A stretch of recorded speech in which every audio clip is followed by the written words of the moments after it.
This is Magistra Ruth Waits, and you're listening to The Devil You Know. And now I'm going to ruin your life.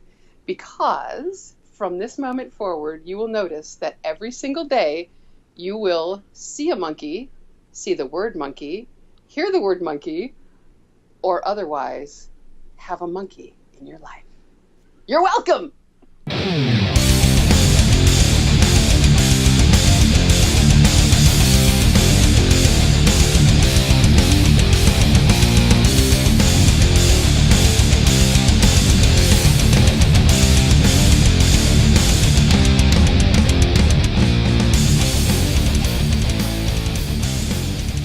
Welcome to the jungle! We got fun and games. What's up, John? Did you see the video of Steven Adler playing with GNR? Oh, absolutely not. What are you talking about?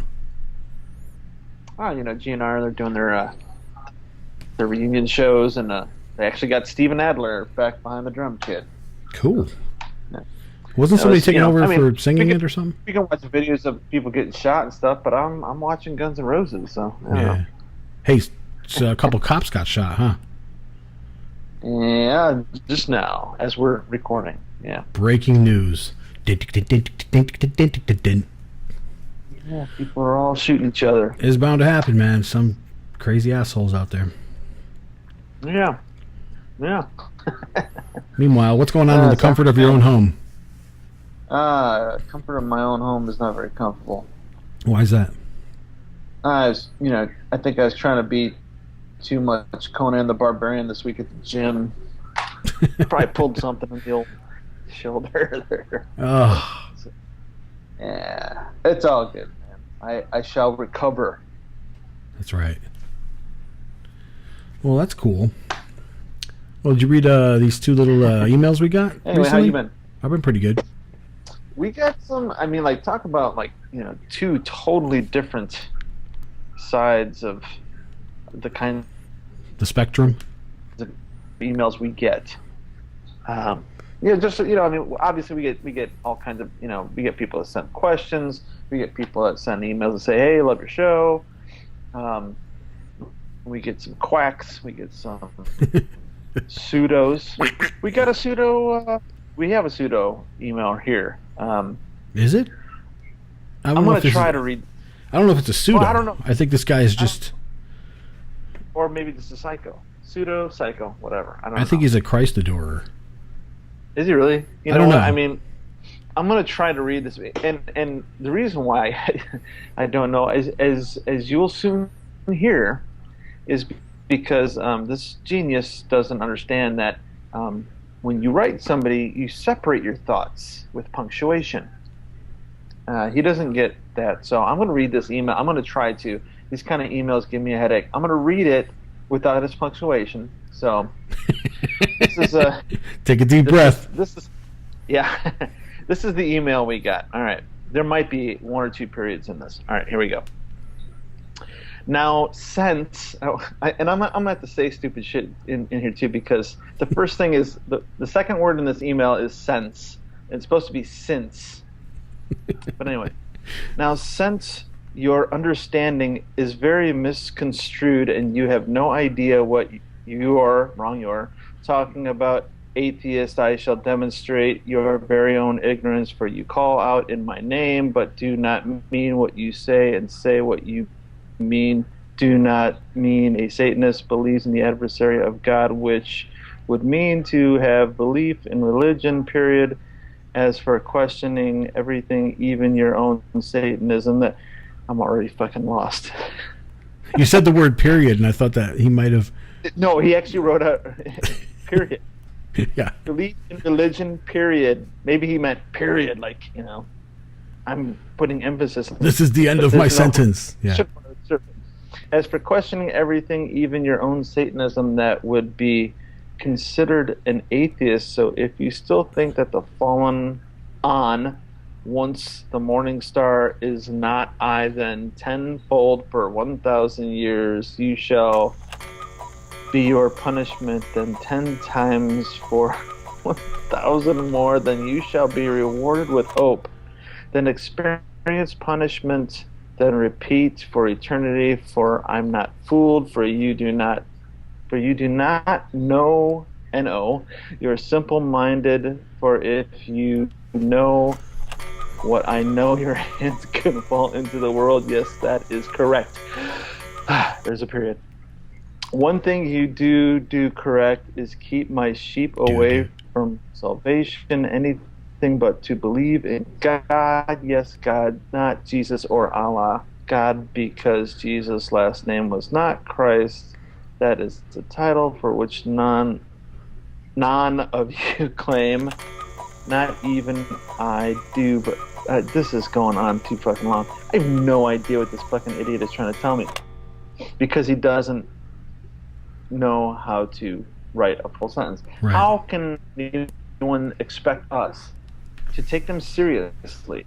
Whatever religion you are. I'm getting to the end here, and I'm seeing things about God. So maybe he's a Christian trying to tell us we're going to hell. I don't know. The last sentence, I think, says it. Enough said, your ignorance is bliss in this hell, but you have been warned. So we've been warned. Yeah, I guess. Somewhere along the line we've been warned. I don't know where. But, I got to say this for anybody who wants to send us stuff. Should we say this guy's name? He sent it in the email. Or why do we keep that up?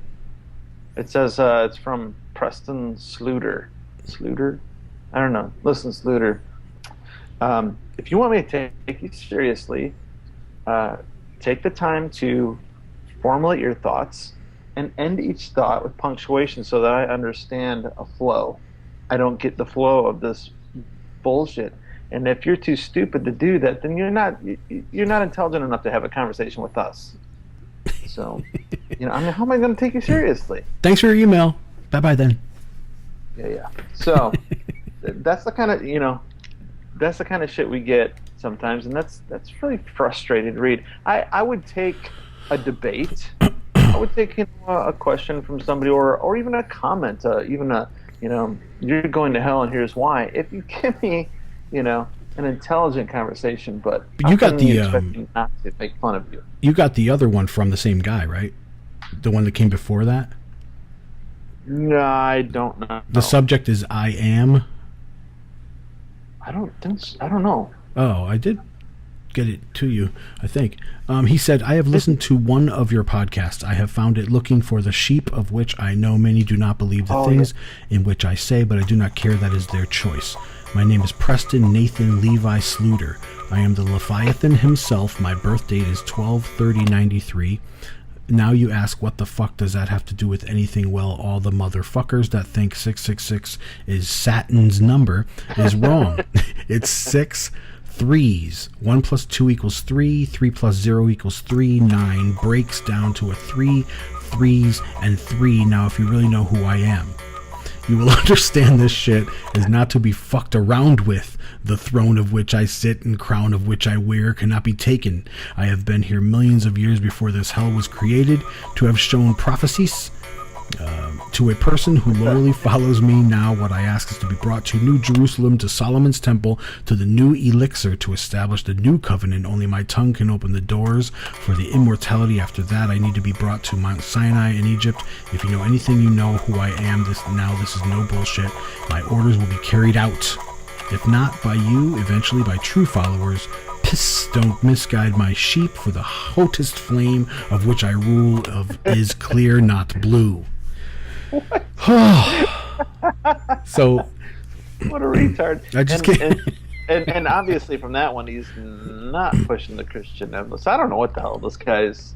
He can't construct an intelligent sentence. So I don't know. I would have more respect for him if he says he was a true worshiper of the spaghetti monster, but it's not the case.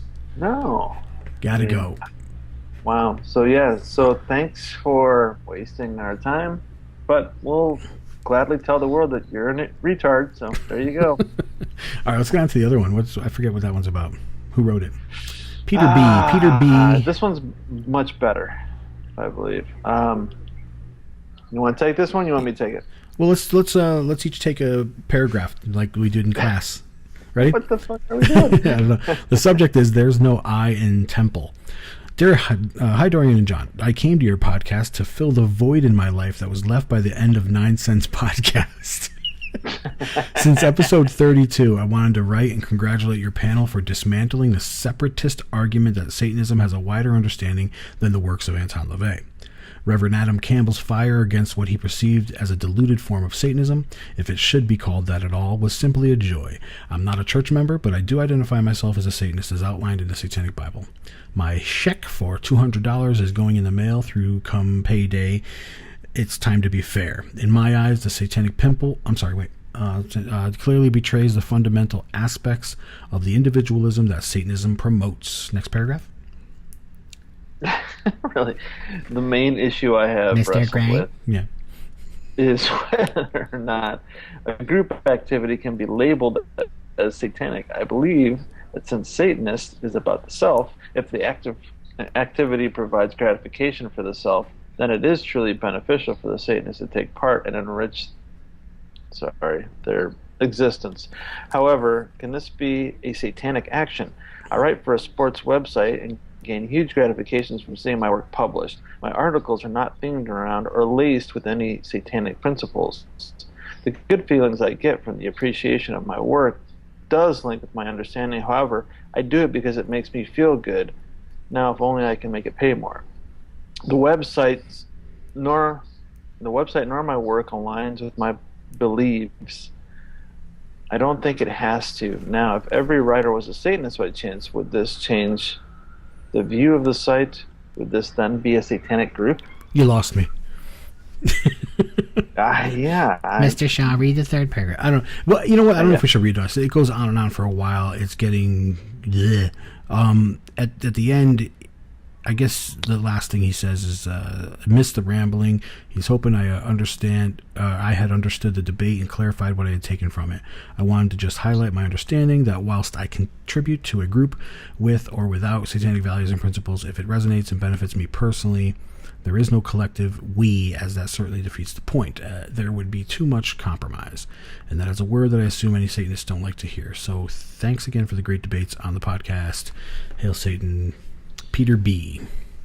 Do have to bring up one thing, though. He does say in one of the long third paragraph we skipped over, and that was he says about the Satanic Temple that they do have a really nice statue of Baphomet, though. I think we can agree on that, right? No. Yeah, that's a resounding no. Children. Yeah, they have children in their statue, and that is probably the biggest issue most of us have with it. So yeah, can't agree with that one. I mean, the goat, as far as did the sculptor know how to make people? Sure, yeah. Yeah, if your statue should be a registered sex offender, right. But anyway, so I mean, as far as what he was getting at, as far as I'm trying to look back here. Take your time. Group activities being considered satanic. Doing something as a group that doesn't make it satanic. But if you are doing it for you, then that is. Yeah. I mean, so it doesn't matter how many people are in the group. Same thing with he said he's writing. I can't even fucking talk. I'll take over from here. What it means is if you're doing things together as Satanists for Satanism, then it's probably not Satanism. If you're doing something together as Satanists, say like having a beer, that's awesome. Watching a movie together, going to Disneyland together, just enjoying each other's company in life and indulging in things that you love. That's fine. That's all well and good. But to go to protest a football game together as Satanists, that's the problem. That's the problem. Yeah. It's saying that the action of a group is satanic versus when it's all about the individual to begin with. But thanks for your letter, Peter. It's never about a group. Yeah. Yeah, I'm like, thanks for your letter, and bye-bye then.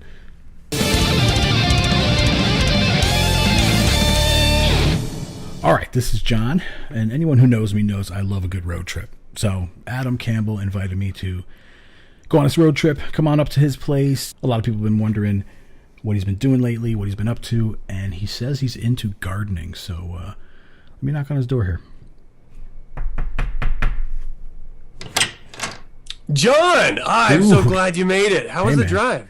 Not bad at all. Not bad at all. It was like 111 hours or something. It was good. It was good. So I really appreciate you making the trip, man. Fuck yeah, dude. Anytime. It's been such a long time, man. We haven't seen each other since freaking California, which seems like ages ago. I know. And especially, I mean, you guys have done some amazing things with your podcast, and you've gone crazy with I Satanist, and the big, year 50 thing happened, and so good times, nice, man. Good times. Yeah, it's nice to finally be able to catch up with you. Look, if you don't mind, I'd like to show you what I've been working on all this time. Let's do it. Let's do it. All right, well, you just follow me here to the backyard. To be quite honest, I've been going through a lot of, I don't know if you just call it personal drama, but I had to sort of have these meetings about anger management. I don't know if you ever picked up on it, but when I was recording 9 Cents, it just started becoming a bit of a process for me, and I just tended to lose my temper more and more often, and some episodes it was just unbearable for the audience, and I realized I had to stop what I was doing, reevaluate my life, and one thing this therapist told me would help is gardening. And I don't know, do you garden yourself? I do not, no. I mean, right around here, you got to check this out. So I've been working on this garden since the beginning of the season, all right? So it's been a couple months now, and we have these really 6 beautiful raised beds. It's all laid out in this sort of quarter sun around this pond that's at the center here. I don't know if you can look see at that. Yeah, did you do that yourself? Yeah, well, I mean, honestly, it's a process. So, you got to dig the hole and get the pond down in there. It's a plastic, you can see it right here. Yeah, I would quit a podcast to do this too. It's great. We should be doing video here. But I've sort of labeled this as the peaceful garden. This is my safe space. I come out here whenever I'm feeling overly aggressive or I'm having anger issues. And as a father, sometimes your children can sort of push you over the edge, or maybe your wife is, or, for other people, your husband or your partner are pushing you over the edge, and you need some way to that. Yeah, a little outlet or something, right? Yeah, exactly. So the therapist mentioned gardening. I took to it immediately, and I don't know if you can see, I've got 2 sets of hops growing, so I have these Cascade hops and some Sterling hops growing, and they're really sweet, because you make your own beer, so yeah. Exactly, and it works perfectly. And right over here, I've got these sugar pumpkins growing up, and I was going to ask what those were. Well, they're not going to be very big when they come in, but right now, you can just see these little nice yellow buds. Yeah. Little they look like my nuts when I was like 3. Yeah. Sorry. But it's nice. It's a nice way to come out and really commune with not only my yard, the greater scope of nature, and feel that heartbeat of the earth. And I don't want to get hippie or anything on it, but namaste, right? For example, I brought my daughter out here to show her and maybe to get her excited about this process as well. So these cherry tomatoes right over here, I actually had her plant with me, and they're coming in decent. Nothing great, but I don't blame her. It's not her fault. It's just some plants are stronger than others.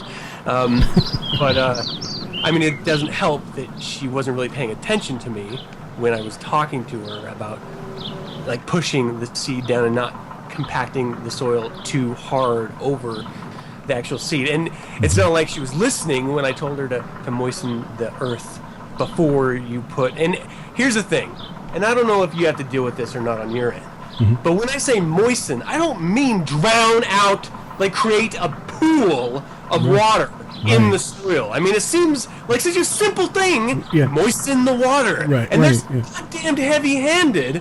I'm a little concerned that when that's going to translate to like Leadfoot when they get to driving age and they're just going to be zooming down the goddamn highway. Now listen to a goddamn word that I ever talked in the whole time. I don't understand why you can't just follow directions. Right. Oh, okay. Right. Wow. Okay, sorry. No, that's cool. No, it's like you said, it's a process. So anyway, she planted these cherry tomatoes, and they're doing okay. I planted these Roma tomatoes right over here, and they're just exploding with life. I've got some really nice fruits that are ripening over here. And, when I was planting these with her, I was, looking at her eye to eye, and like, you need to, you can almost travel back in time when you're gardening. You can stick your hands in the soil, and you know that your ancestors were doing this exact same thing. And I'm asking her, what do you think about this? I mean, this is a way of you actually holding hands in a sort of fantastical way with your very ancestors, right, that are the reason that mankind exists. This is a practice that has been handed down from the beginning. I mean, this is history in action. Right. What do you think about this? And she just starts picking her nails and says, "Oh, you can't just respect what I'm saying to you." And I think a lot of the people listening, "Oh, isn't your daughter only 7 years old?" Shut the fuck up. It's pretty simple to like grasp an idea that if you stick your goddamn hands in the soil, you're touching whatever the fuck is in that soil before. Right, yeah. We live on a planet. It recycles itself. It's not like we're getting new soil from space.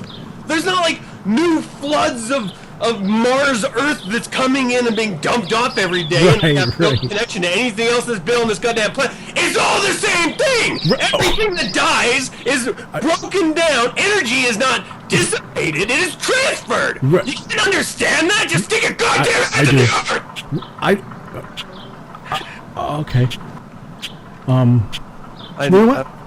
Let's move away from this bed. Come over here. I'm just, by the way you were explaining about that, I was looking at these over here. What exactly are these? Can you? Oh yeah, no. Okay, so these I've never seen those before. Yeah, no. Well, I mean, in and of themselves, they're not weird. The way we have it set up is a little strange. We're using these. God, is it hot out here? God, we're using these tomato trail, like the little tomato spirals. I don't know. Just look over there. They're right there. Yeah. But anyway, we're using those so that the snap peas can sort of vine their way up and around. Okay. And down. Yeah, it's pretty wicked looking.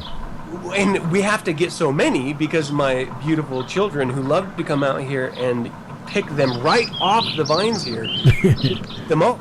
But I have to get so many because I'm hedging my bets. Like, they can't eat this much, right?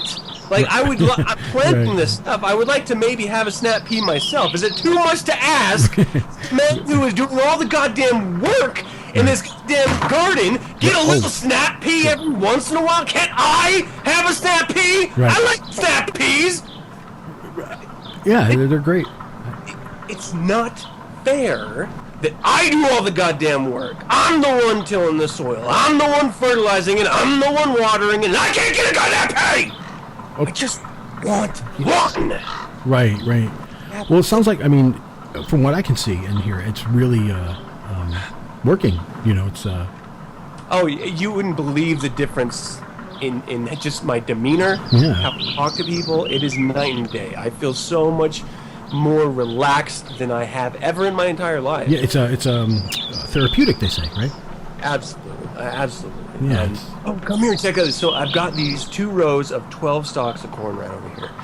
You can see like the ones on the outside, the ones on the inside. Right. A little bit frustrating. Here's one thing I did not know about corn, though. You know when you pull the husk back on a cob and you have like those little thin, silky tendrils? That's their sexual organs of the corn. Oh, I'm never shucking a piece again, but go ahead. No, but really, like they like cross-pollinate with these little silky, silky penises on every little cob. Wait a minute. You're telling me the things that get stuck in my teeth when I eat corn on the cob corn penis have something to do with sex? Okay. I mean, we can pretend it's corn pubes, but realistically, as far as, that puts a different paint job on things. Oh, hey, but I want to see this other wonderful, beautiful plant I've got going on. So I've got 3 different types of lettuce, romaine and iceberg, and, I got to be honest, I'm not sure what the third one is called right there. A spinach, it's not even fucking lettuce, though.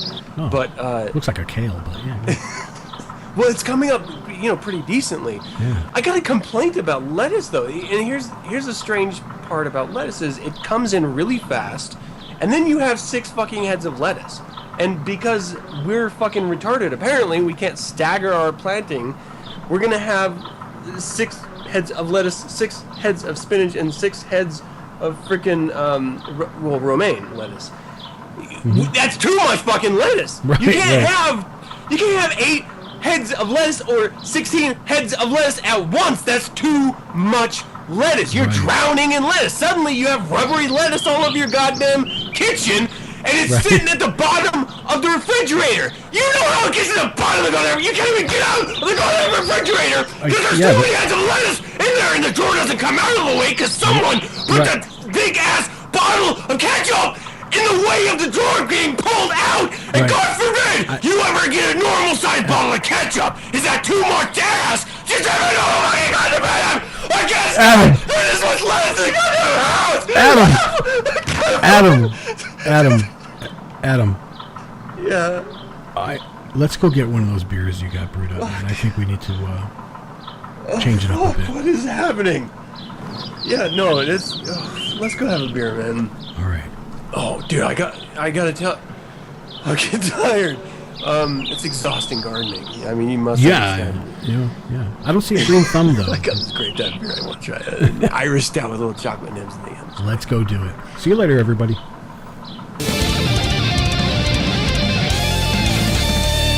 All right, John, for episode 36, what do we do when we're in the mood for both some lounge music and some Star Wars? We invite Warlock Jimmy Psycho.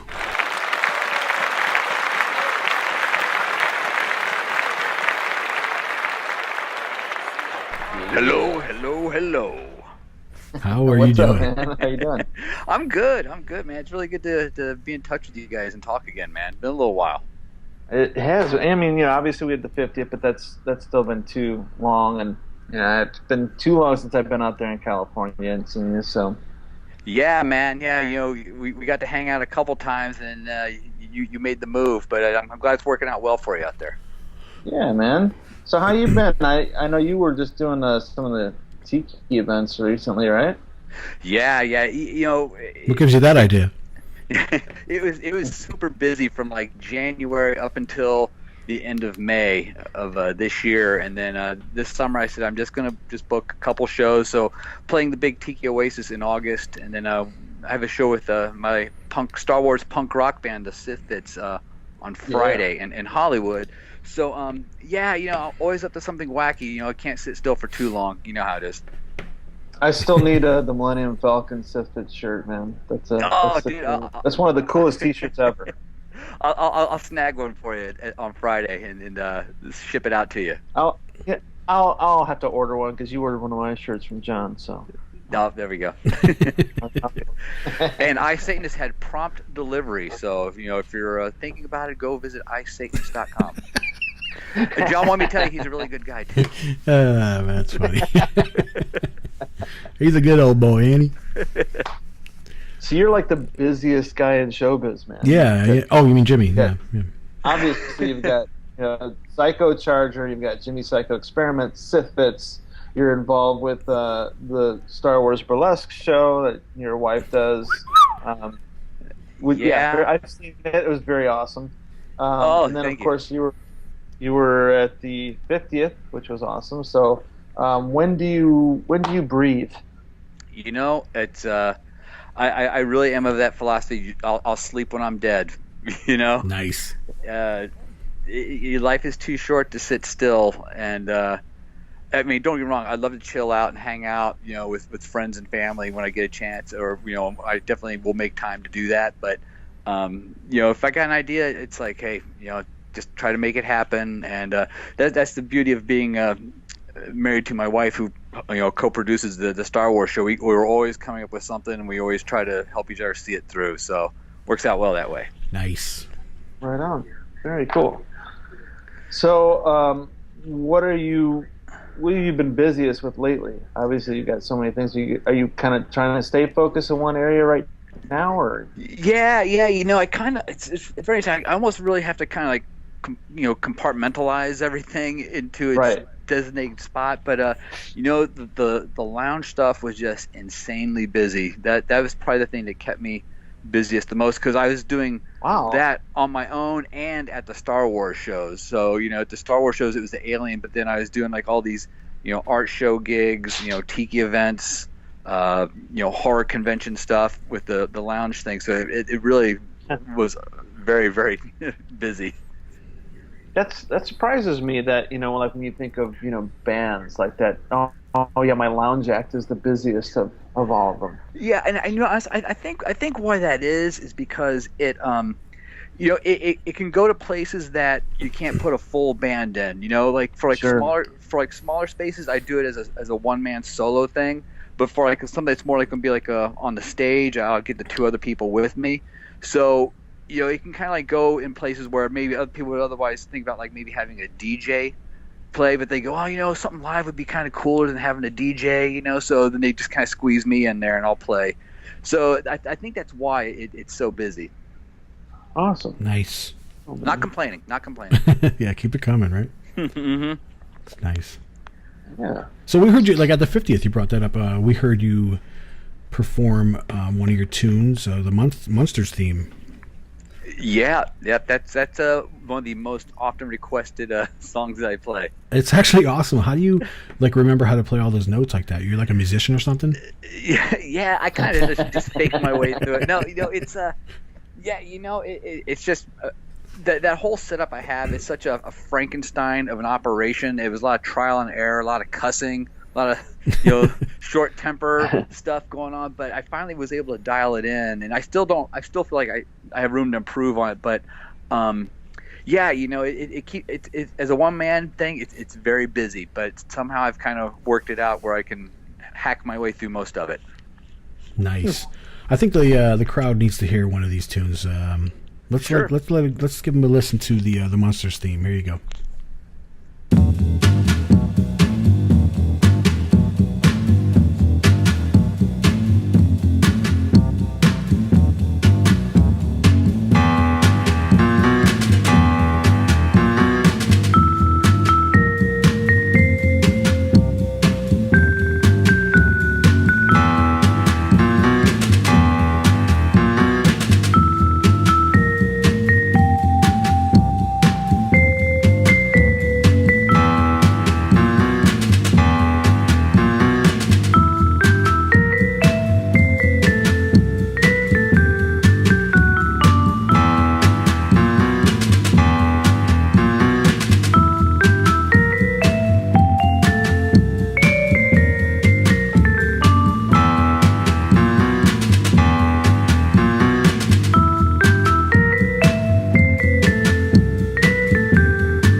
What'd you think, Dorian? That was awesome. Brought back memories, right? Yeah, absolutely. There was a lot of good memories at the 50, man. I mean, from the tunes, also, of course, for the Maestro, you had to do Godzilla.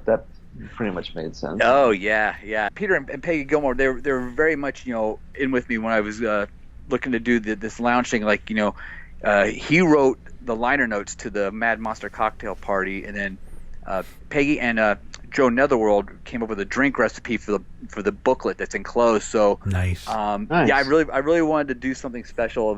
Just a way to kind of give a little something back for their help with me and getting this thing moving forward. It was really cool. It was very fun. Even doing basically an instrumental, you managed to get of course the kind of music that the entire crowd could sing along with. So Yeah. it was a lot of fun. Yeah, that's it. Sometimes it kind of does turn to like this informal karaoke, crowd karaoke. Right.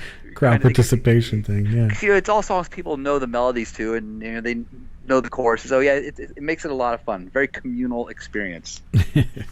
I think I really enjoyed when you did at the Star Wars Burlesque show. You have the alien masks on, and you have the sort of the recorded vocal as far as talking to the audience between songs that I really enjoyed. It's just very unique. It was really cool. Well, yeah, and those alien heads are those alien head masks. They're very much a hell of my own creation because they're a torture to wear, and you wear them, and then everybody wants you to wear them for every show you play, and it really is a nightmare to perform in. But I was like, well, how can I talk? I can't really talk with this mask on, so I kind of came up with this whole concept of the alien not speaking the English language, so he uses this synthesized voice module thing to address the audience. So it's a whole concept I came up with. Yeah, a lot of fun. So were you always, into like sci-fi sort of stuff, like maybe when you were younger? Oh yeah, man. Yeah, when I was a kid, I was so deep into I read so many comic books as a kid, and every Saturday morning or afternoon I would watch like the horror host, in my hometown of Dayton, Ohio, was where I was born and raised, like in that area. So I really consumed a lot of that stuff as a youth. Awesome. Very cool. Now, for those people that don't know what you might look like, I've gotten to an argument with a friend. I thought you looked kind of like the way Sylvester Stallone looked in Rocky, but just bigger. And and he said, no, he looks like Vin Diesel. I'm like, yeah, but with hair and muscles. So what do you think? Vin Diesel? Yeah, that's what they said. I don't know. We were drinking. I could see the eyes, having the, you have the Stallone-shaped eyes, but that's, you don't have the retarded lip. Dorian says you have beautiful eyes. No, that is funny you guys say that though, because back in the day, in the '80s, that was my nickname. Some of my friends would call me Rocky or Rambo. So it's a funny thing you guys actually bring that up. Nice. That's so funny. So, do you ever have when you're at home? Do you ever have like your wife put on the stormtrooper outfit and put you in? That's none of your business. Detention center. Truth be told, I can only hope. But at the end of the day, she's like, I don't want to put on that costume again. No, she's a good sport. But yeah, but I wouldn't ask her to do that because it really is like, who wants to bring work home kind of thing. I don't know. It depends on what you do for a living. Well, that is true. That's awesome. So, now? Of course, I think you've been doing Psychocharger longer than the lounge, right? Oh yeah. Psychocharger reared its ugly head. I started that thing, man, going on 20 years ago now. Wow. Yeah, it actually started when I was living in Miami, Florida, and I took it with me to New York City, and then hung out with it, and then when I came to LA, I started like a West Coast division, as we called it, of Psychocharger. Wow. Very cool. Good. So set up this next piece that we're going to listen to, entitled "Go Die," aptly named, right? Yeah, tell us a little bit about that. Oh well, "Go Die." It's the first song on the most recent Psychocharger release called "Spawn of the Psycho." That's the one with the you look it up. The album cover is my wife, totally nude, covered in blood, but she's 8 months pregnant with our son. So it's quite a shocking. It's quite a shocking. It's catchy. Yeah. Yeah. You won't find it in the record stores. They won't stock it for some reason. I don't know why. But yeah. But it's the first song on that record. And actually I wrote that song. That was one of those songs I wrote. I had just got done reading the book Satan Speaks. And I kind of had a tune in my head. And it was one of those songs that I wrote like the whole song like in 10 minutes. I kind of had the basic framework for those it. Those are the best. Minutes. Yeah. And those end up being the best songs, right? I mean, So yeah, Go Die. All right, let's listen to that.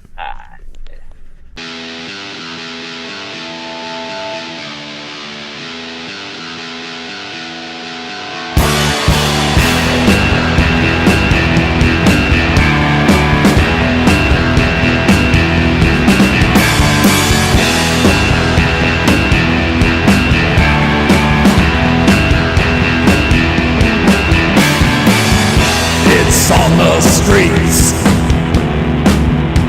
and on the TV, saying what I want, saying what I need. Didn't hear a word, not part of that herd. Get on my face and stop wasting my time. Won't be standing in your lines. Go die! Go die! Go die!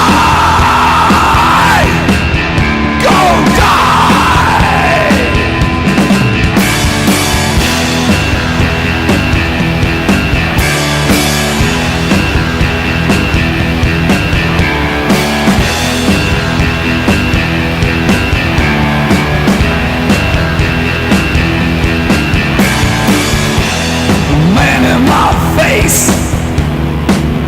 Trying to save my soul. Not love they're selling, it's mind control. Go somewhere else for what you sell.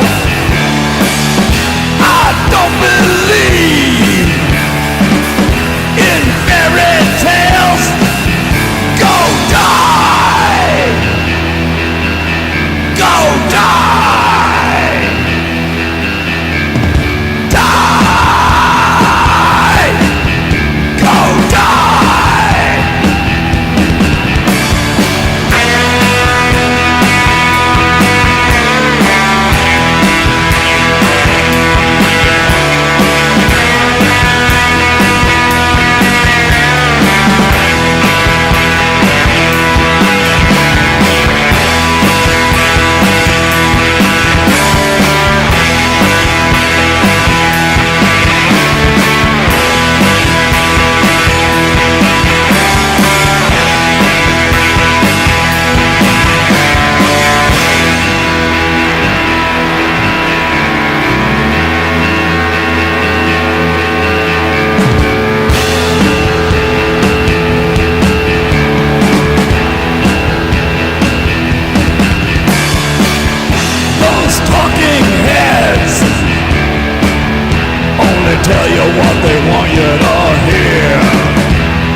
Nice. It went by so fast. That's awesome. Right on, man. So let's All right, so let's go into your childhood. Tell us a little bit about Tell us about your mother. About what? About what? Tell us about little Jimmy running around and being a kid. What was it like? Oh, my childhood was pretty cool. It was good. My parents were cool. And I guess I was kind of like my mom tells me now that I was a weird kid. I don't know what that means. No. She actually said that to me when I talked to her last time.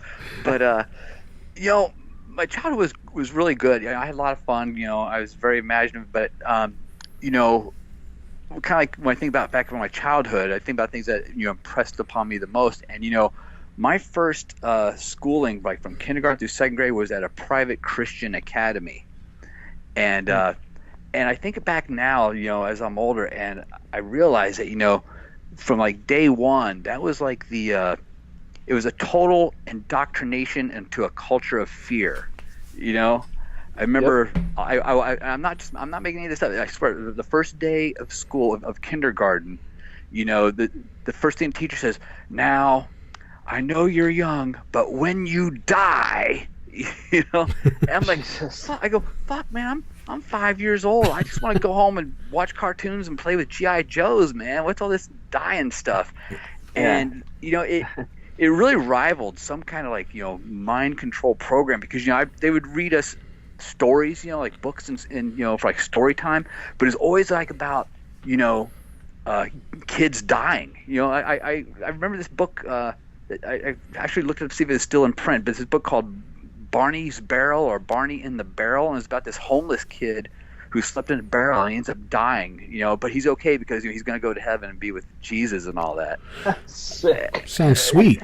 Oh yeah, man. No, it really was like this whole, like I said, a whole indoctrination to a culture of fear, Wow. And I think back about now, and I remember another thing I remember is being in second grade, and our teacher talking about, when Jesus comes back, you'll be reunited with all your loved ones. Everyone's going to rise from the grave. And I remember I raised my hand and go, "If everybody rises from the grave, will they be all rotted looking, or will they look like how they?" And my teacher said, "Jimmy, don't be a smart ass." So yeah, be a dumbass like we want you to be. Yeah, don't be a smart ass. So yeah, man. So that was my early schooling, and that was one of the things that totally just kind of I totally remember as my youth as kind of really being impressionable. One of those things you don't really quite realize it until you're in it, until after the fact, when you're old enough to kind of like analyze it, Yeah. But then I got really into comic books and horror movies and sci-fi and stuff like that. And A much better fiction. yeah, exactly, sir. Exactly. Got my first guitar for like when I was 12 years old, and and always had a band going on. Even back then with like the neighbor kids, like my neighbors now who are cranking out punk rock tunes right now. I just stepped outside, so I don't know if you can hear it or not, but yeah. Not here, right? No, not yet. So if you Walk had, over there. Let's hear it. Go walk over there. Here, hold on. Let's see if I walk. Hold on. I'll give this kid a plug here. All right. I'm totally holding the phone over the fence. Here you go.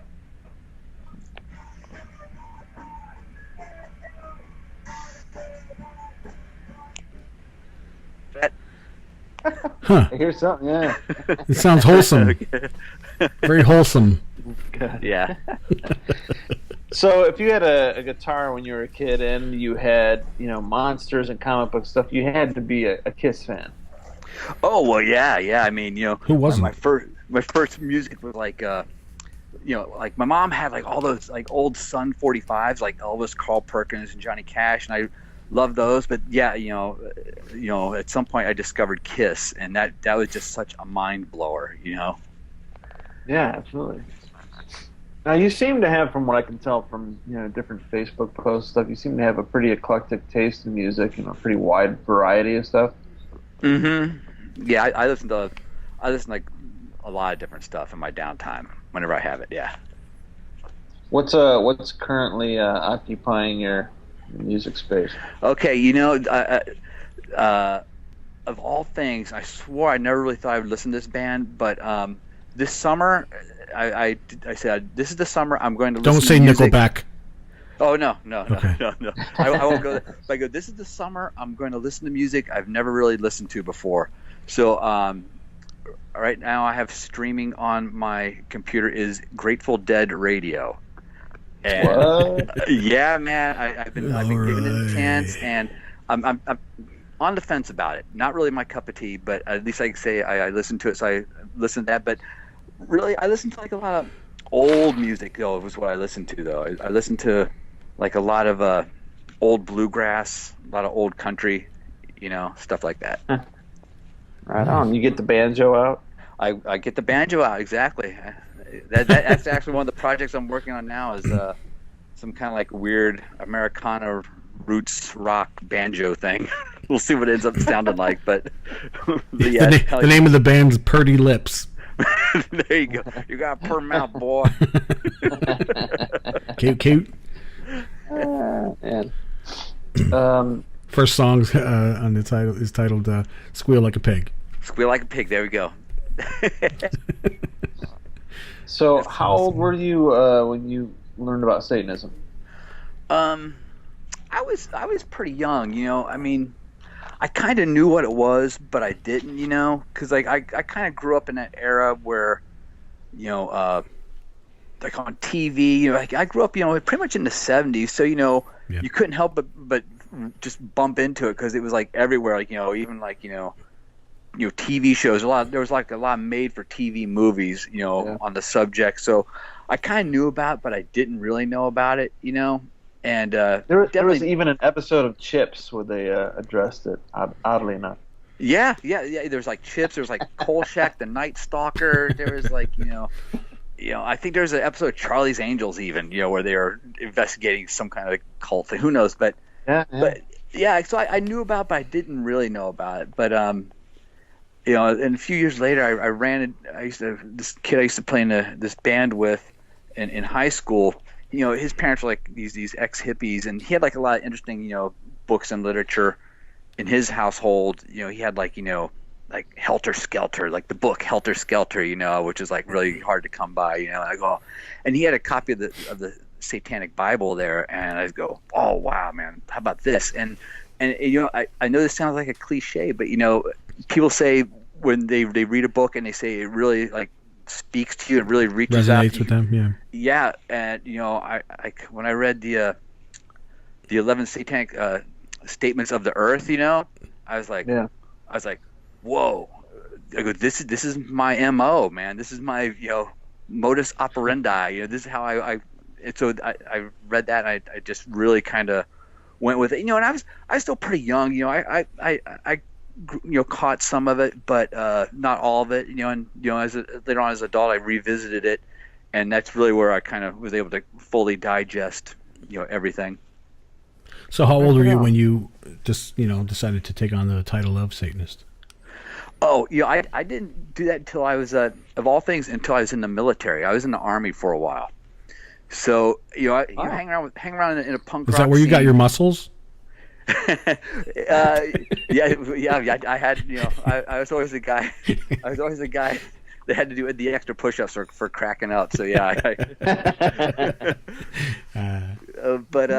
But yeah, hanging out in the punk rock scene, everybody's pretty accepting of each other, so you don't really put a title on yourself, Yeah. And I didn't really realize, how different my belief system was until I joined the military, and then I go, holy shit, man. I go, because I remember they asked me, your ID tags, they asked you, what's your religious thing? And I just said no preference, because I didn't realize I could put, atheist or anything like that on there. I go, well, I'm not Christian, I'm not Jewish, I'm not Buddhist. I go, no preference, and so, but that's when I went to a bookstore and I found like the copy of the Satanic Bible. I just remember seeing it again. I go, oh, there's this book I read, 5-6 years ago when I was, a young teenager. And, so that, and at that point, that's kind of like where I really kind of started to apply that label with, to myself and like, how I kind of, carried myself around. And Nice. And yes, that's kind of how I fell into it. Did you change your dog tags to say Satanist on it? No, I did not, because I didn't know that was an option. I didn't know. Yeah. Right on, man. Cool. So did you share that information with like family and friends around that time, letting them know that you were a Satanist? And no, because that wasn't really like I didn't really announce it, but to anybody, but because it just really wasn't, religion just really wasn't brought up so much in our household. Right. We kind of like had we all really much had a live and let live policy within my family, and and so I didn't feel the need to announce it or come out to my family about anything like. But my parents weren't stupid. They're kind of able to pick apart my goings-ons, and just were able to kind of like pretty much figure out. Okay, so they know now, though. Yeah. Are they cool with it, or are they? Oh yeah. Chastising you? Oh, okay. Yeah, no. Everybody's cool. Great. Especially in this day of social media, you know what I'm saying? People find out on their own, so I'm just like, I am what, because it all comes down to I am what I am, and, I don't really sweat people, not being into it if I'm, if I'm into it, if they're not into it, I have a very open mind about it, so don't really. Yeah. Yeah. It should be that simple, Yeah, I try to keep life that simple. Awesome. Okay. Very cool, man. Secret projects you want to tell us about? Anything coming up?